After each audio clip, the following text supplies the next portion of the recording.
let's predict some of all these bans for this draft. All right, let's go straight into the draft. You guys have been waiting so patiently for it. Thank you to everybody watching up on the stream, YouTube Gaming. Well, of course, M1 is also brought to you by Moonton, as well as our legendary sponsors, U-Mobile. Well, we haven't really got ourselves in towards thinking about what they should be banning out, but they've already got it pretty much swiftly. Yep. And Harith, it's the same sort of bans. Straight up, they're like, Harith, one more time. They lock it in without a single worry in the world. Looks like EVOS Legends gave over blue side to RRQ during that coin flip. But I don't know. I think they're going to play around the same thing. They're getting rid of the Valier. They're getting rid of the Kufra.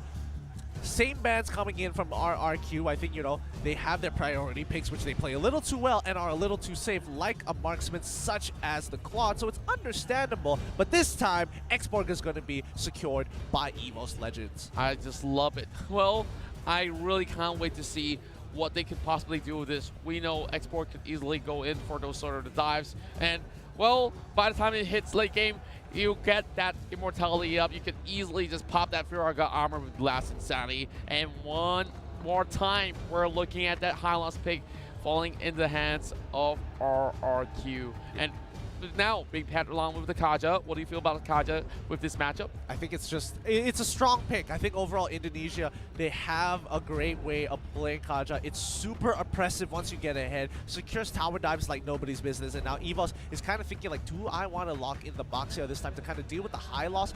But it could be a little tough. If they need an engagement option, you know, Boxia is not too bad, but they're going to secure the synergy with Kimmy, the Grant Kimmy combination coming into this game. Yeah, I was also thinking about where the Boxia does fit in.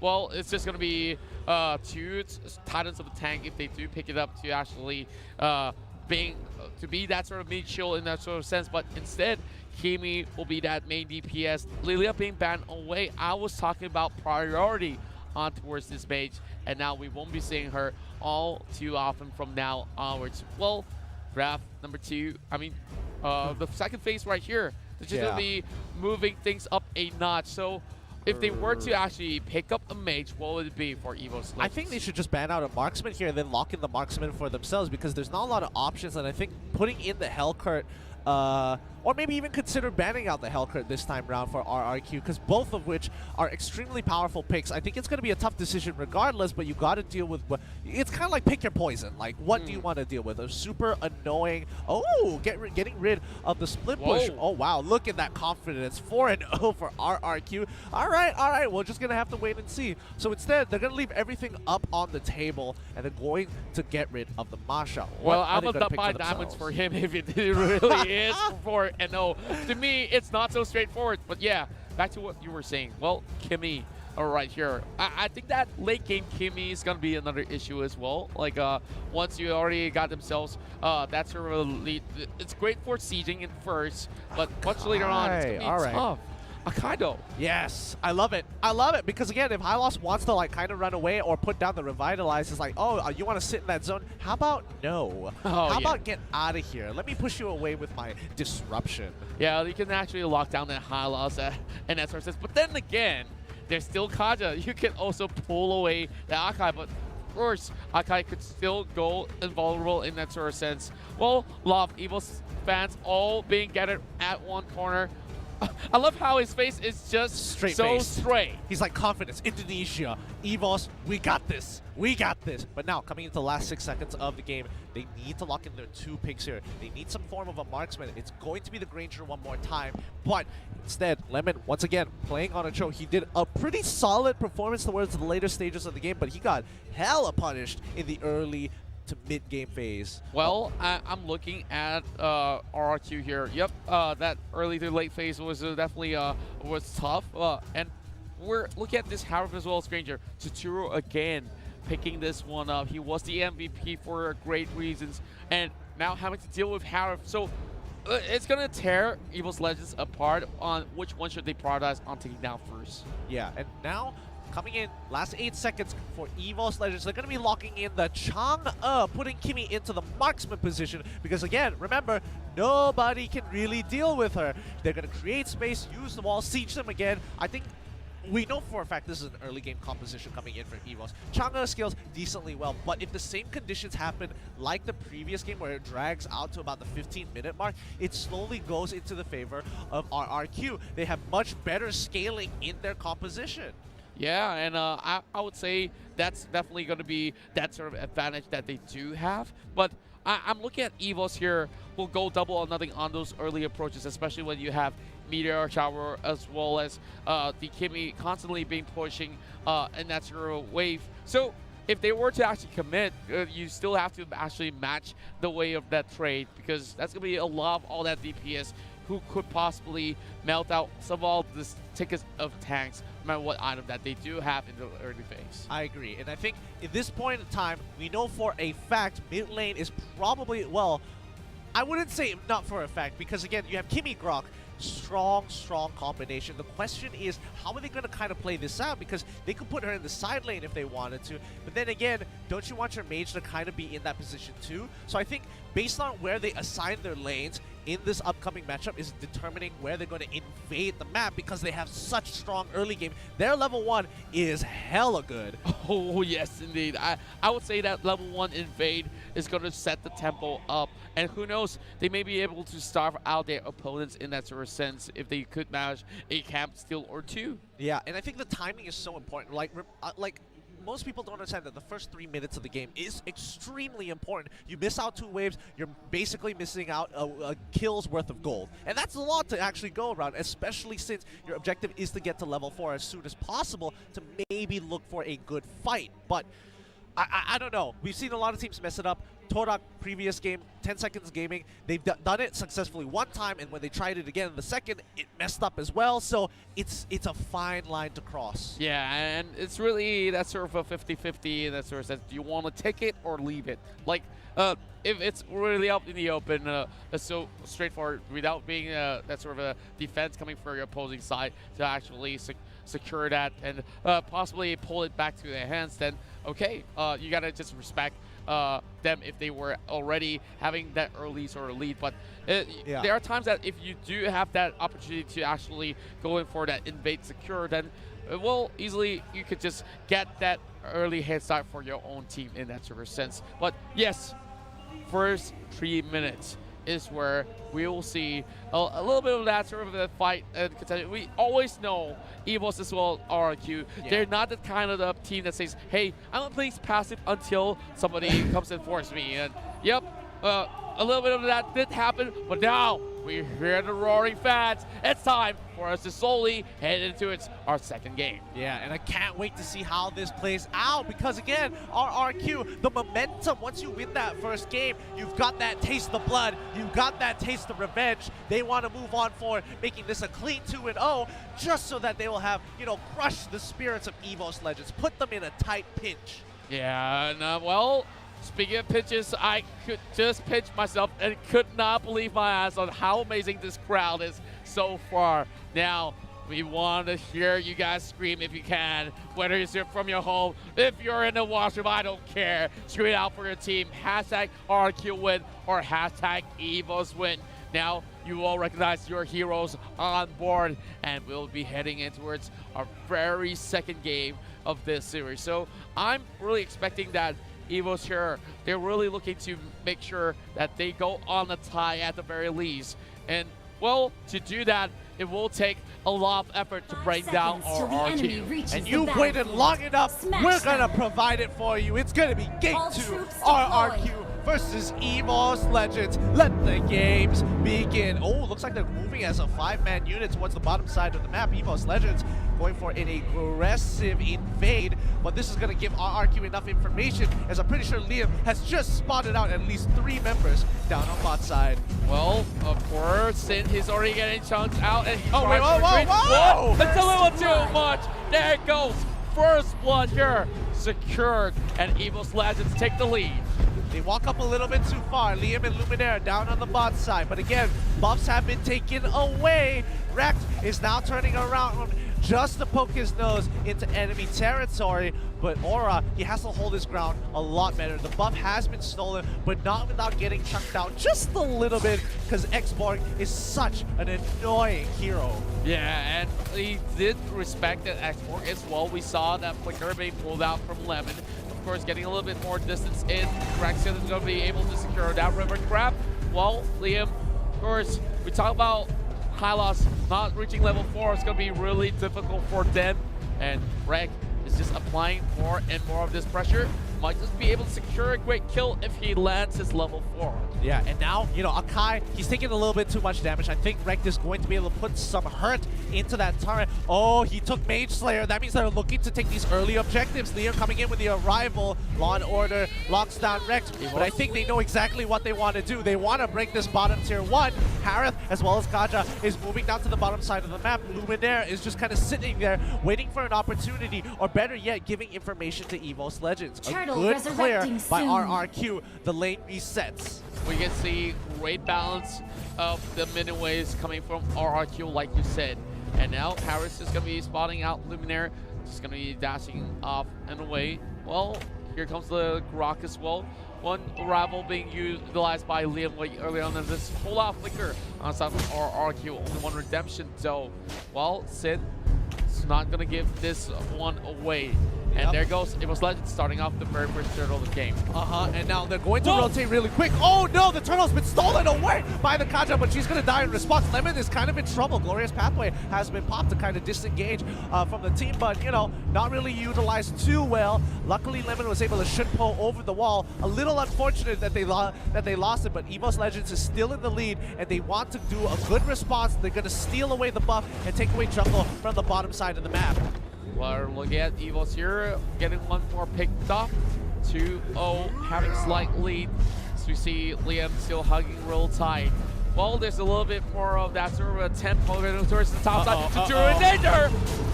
Oh, Aura! Yeah, that's just a little unfortunate there. EVOS Legend, for RRQ, EVOS Legend, oh wait, no, Aura's in trouble. He's stuck by the Divine Judgment. He has to pull on back. The Fire Soldier is going to pull it back in. The Flames, the Rage, he's got it. He needs to pick up his passive to get a little bit of health. Wow, Donkey, he wants to secure this kill. Finn goes down.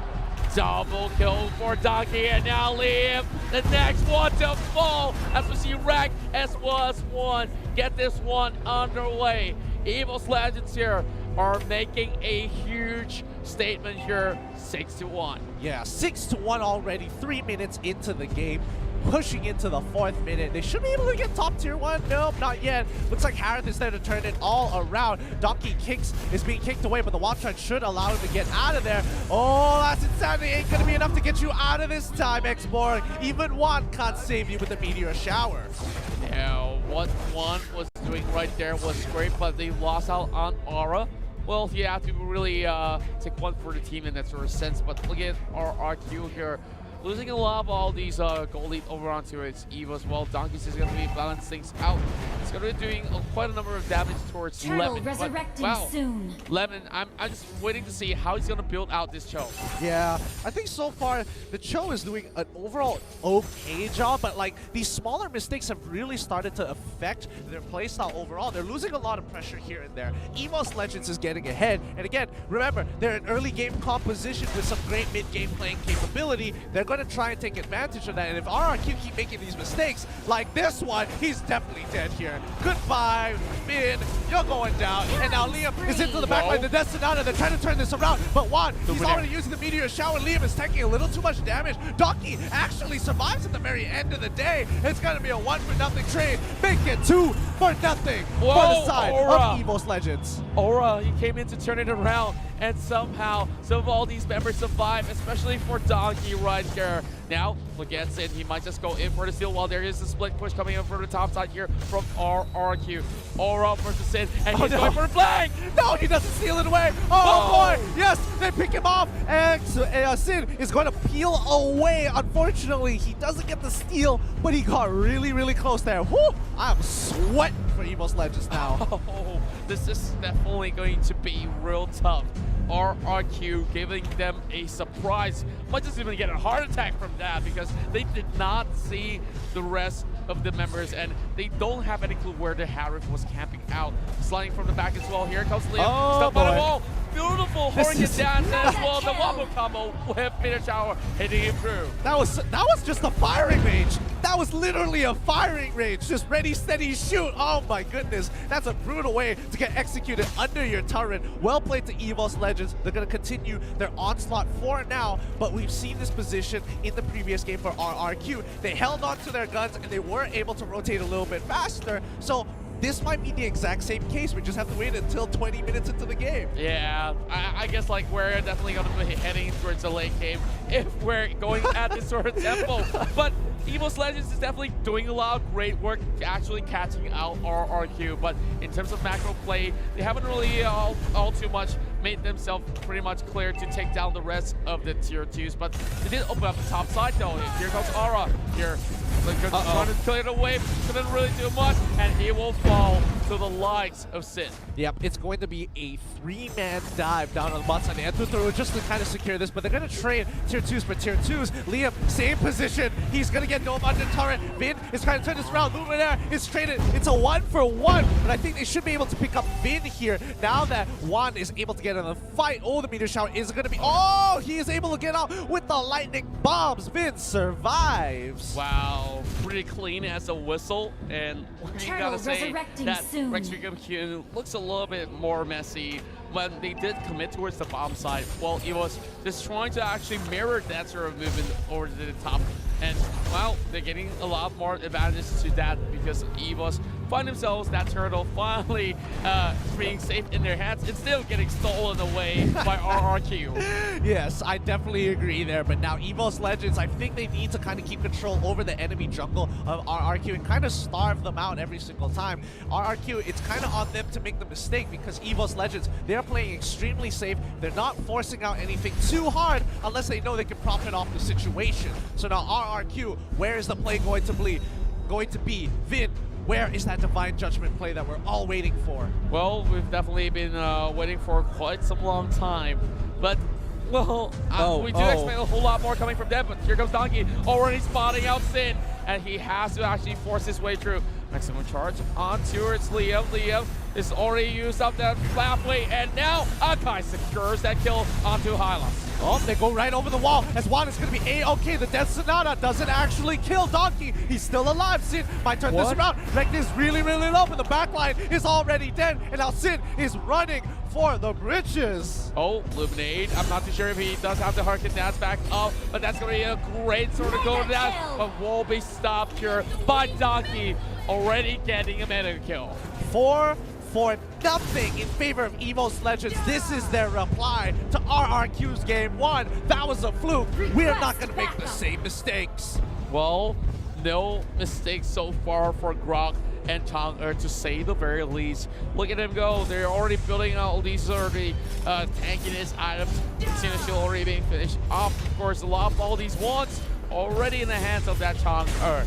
Well, Juan is definitely going to be looking forward to securing this title of Champions of M1. Yeah, and now we're just going to have to see how RRQ kind of responds to this because we haven't seen them in this position. It's been a while. We saw that in the previous upper bracket, and EVOS Legends, they don't let go of leads very easily, so RRQ really have to clutch it out in this next upcoming Lord fight. Well, I'm not too sure how could Rex and Keon actually move forward without getting caught here. Well, look at Vin. Haven't really been all too effective 1-for-1. Every single time he moves forward, he gets caught out. So EVOS Legends, they know how to respond to this Kaja pick, and they prepared so well for it. Well, Liam now on the back foot, getting pinned down once again. But now Rex's pathway will be opened up, but that is too much coming from Juan. Lemon goes down as well, and another one. Vin's in trouble. The lightning bombs ain't gonna save him. He quickly flickers on out of there to create enough distance. The 1,000-pounder doesn't actually land. Luminaire got really close to getting one more pick for his team, but even with the 2, it's gonna be enough for EVOS Legends to secure that Lord without any competition. Well, speaking of competition, yep, there won't be any at all as Rex to occupy over in a mid. And now, EVOS Legends here. looking to occupy and invade the inhibitor. This is really, really scary because now EVOS is at 35k while RRQ is at 27k. That means EVOS Legends is a full item ahead of RRQ. That's a power spike. Their timings are really on point. They could have waited a little bit longer for the 11 minutes, but once again, they get another catch here. Unstoppable. Woo! Lemon and Sin go down, and once more, they cannot find any breathing room. This could just be one of the best challengers we've ever seen throughout the entirety of the tournament. Moon came to a close second if we really want to bring him up, but now it's our highlight reels coming in for EVOS Legends. If they could just shut down the rest of RRQ to call it a tie. There goes Infinite Tower and Luminaire trying to actually go in for that sort of push. And Liam here will be actually changing things up as Couture gets one kill. Monster kill for Donkey. Finn forcing it out, and EVOS here opening up the mid lane as well. Let's get to the top lane. This base will be bold. They need to wait for top and bottom to kind of push in. They've all respawned here, so 4, and now Juan is in trouble. He has to bail out of there. Lemon won't let him go that way. The dragon ensures the kill. Sin is still alive. Rex needs to peel away. Finn is in trouble. He uses the lightning bombs to get on out of there, and now it's gonna be a 1-for-2 trade, but they just lost all their inhibitor turrets. RRQ are in a lot of trouble. Oh, Rex, he's gonna be going down. Yes, he does it. I thought Min was not gonna be able to pull him into range for Tuturu, but that Divine Judgment made it matter. Unbelievable. We were talking about those sort of catches with Divine Judgment. Finally, we've been delivering what we've been asking for. But RRQ, of course, got a little bit of that room to catch on towards one. Overextension coming in, and that was the very first step, forcing them to actually retreat. And to be honest, we look at EVOS Legends, they've already got all that they wanted except for the base, and they should have left way sooner. Yeah, that's true, and I think in these final fights, they need to get one more pick. Donkey is in a lot of trouble. That Sonata might be coming out here. Looks like he's going to be A-okay. They're not going to commit too much to this. Oh, no. The Rhapsody one more time. The Blender is pushing back. Liam gets hit by the Hurricane Dance back into EVOS' second turret. Then Donkey will never even move all too much muscle, having the Akai doing the duty. So Luminaire was in charge, but Lemon here. Whoa, Luminaire with the setup. They just set themselves up for defeat. RRQ got caught out, and now EVOS Legends will punish. Donkey probably going down, but he still has enough to survive. They're pulling back up. Aura is alive, and now they have a minion wave. They're just biding their time. Tuturu needs to make the best out of this situation as Juan will shut him down. He survives. He pops the shield, and now they're going to end the game with one more kill into Juan. Oh, they don't get him just yet, but that still doesn't change much. The champions of MPL Indonesia will draw this one to 1-all. Great game. This is now a series. This is now a true grand final series. Wow, we look at the fans, they even got the brand new merch for EVOS Legends. Well, talking about dedication and support, EVOS Legends here definitely needed all that they can get. And now, this was definitely a crushing defeat on the side of RRQ. Yeah, it really was. The game was controlled, collected. They gave them a little bit of the bait to feel like they had hope, but in the end, EVOS Legends just dissected them slowly into the very end of the game. I think RRQ, they had a couple of good points and good turning points that they might have been able to capitalize on a little bit more, but at the end of the day, EVOS Legends was just right on top of them every single step of the way. Can I just credit Luminaire in this sort of game because there's so many beautiful Hurricane dances. It's ridiculous. This is that sort of surprise that they needed, and of course they brought in what you called out for, the X work as well. I think that early game, they were the ones who were in charge, the ones to actually control that first 3-minute mark in that sort of sense. Okay, so Kaja.